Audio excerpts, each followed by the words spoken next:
Good afternoon. Beautiful day. One of the first ones we've had in a while. And got to see a lot of this. And for the past couple of years, I've been pondering and observing the advantages of prone foiling or SUP foiling. I've been exclusively a SUP foiler.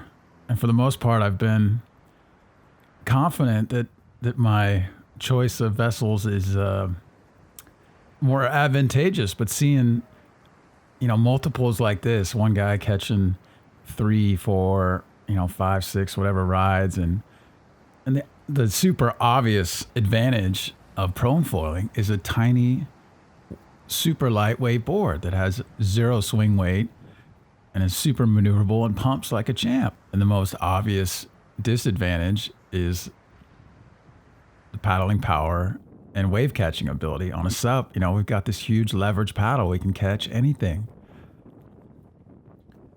But then watching, just the effortlessness of having this tiny 3 or 4 foot board that weighs less than 10 pounds. Some of the ultralights are like 5 pounds, something ridiculous. And it's like being able to just pump back out and make it look easy. Has me, thinking about it, wondering, and it sure looks fun, right? Being able to, everyone I know who gets into the surf prone foiling, the first thing they want to do is be able to pump back out and catch multiple waves on one ride. That's the huge appeal, the draw, to be able to chip in on some little whitewash and then ride for 5 minutes straight. And Teddy here just making it look easy. I think this is his first year foiling, which is incredible. My first year at this spot, I was not having success. I was kooking it out big time. It took me a long time to get it dialed. On the small days, I still have the advantage. Outside, the wave barely breaks or doesn't break at all. And prone foilers don't even think about going out and trying to catch that wave. They just can't catch it. They don't have enough paddling power. Whereas I can get in early and ride for 400 to 600 yards. Whereas they have to stay inside on the peak that actually breaks to be able to actually get up and ride. But there's no way in heck I can do this on my big 18-pound, 7-foot board. It's just I'm out of gas. And with a SUP, even just getting hit by that little bit of whitewash usually leads to a fall. It's too hard to manage a big, clunky board in whitewater. It's much more manageable to be able to grab onto a tiny board and hold the rails, duck dive, do all that, all the things it can't do on a big, high-volume board.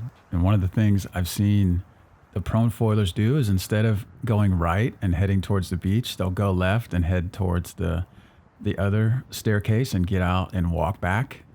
And I've timed it when me and a prone foiler have caught the same wave and gone. I've gone to the beach, he's gone to the stairs, and he's been able to walk back in the same time it took me to paddle back. And my paddle back was brutal and heavy current, tons of work. And then for the tiny board prone foilers, they just time the sets, jump off, paddle upside down through a couple waves, and then chip in off the whitewash. There's a spot where it gets soft and they can just chip in.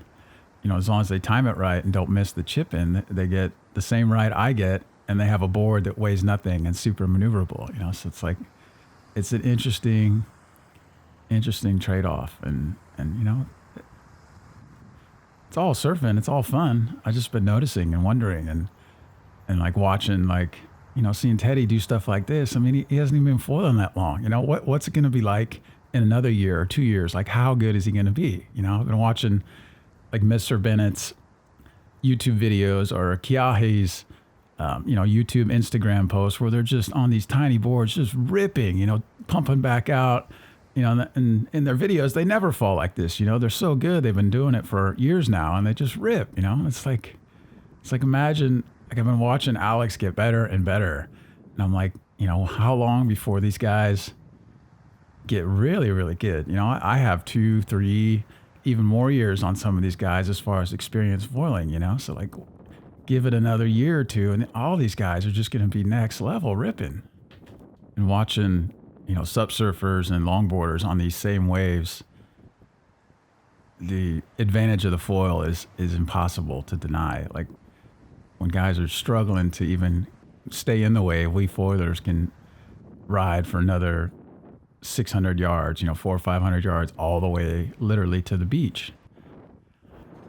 And there are guys like Derek Hamasaki and Mickey Murch and my last video, Johnny Heineken, SUP foiling and showing that pumping back out and the paddle pump are just as efficient as pumping a tiny little prone board.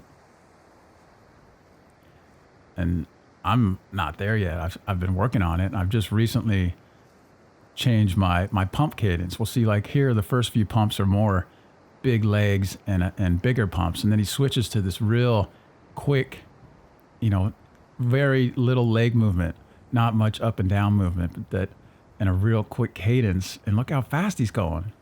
And in my own experience with it, I found that, like cardio wise, switching to this faster, different style of pump is way more tolerable and my legs don't burn out.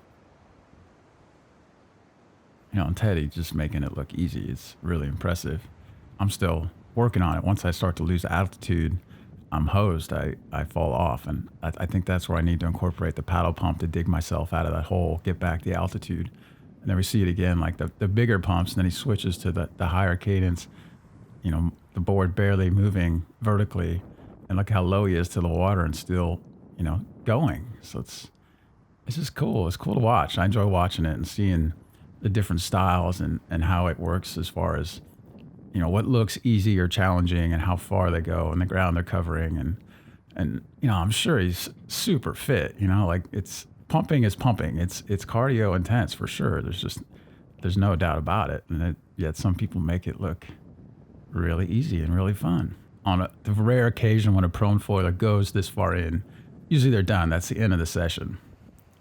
Because to go this far in and kick out and try to paddle back it's brutal, especially if there's current. It's hard enough on a SUP, but on a prone, it's downright impossible. And often when I've seen guys do this, they'll get out, and at a low enough tide, they'll walk around, or even if it's higher tide, they'll just go the street ways. And it's a longer walk, but it's easier than paddling, So it's all trade-offs. It's all fun. It's all about just getting rides and doing new stuff and seeing what's possible and keeping it fun, like expanding horizons and just the territory. I mean, look how much ground he's covering and the wave possibility and potential. That's what I love about foiling. So I'm stoked. And thanks for watching.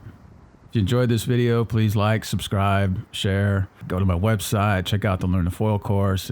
If that looks like something for you, please start a membership, or if you like this video and want to see more, you can make a donation on my site as well, or, subscribe to the mailing list. It all helps. It's all appreciated. Thanks so much for watching.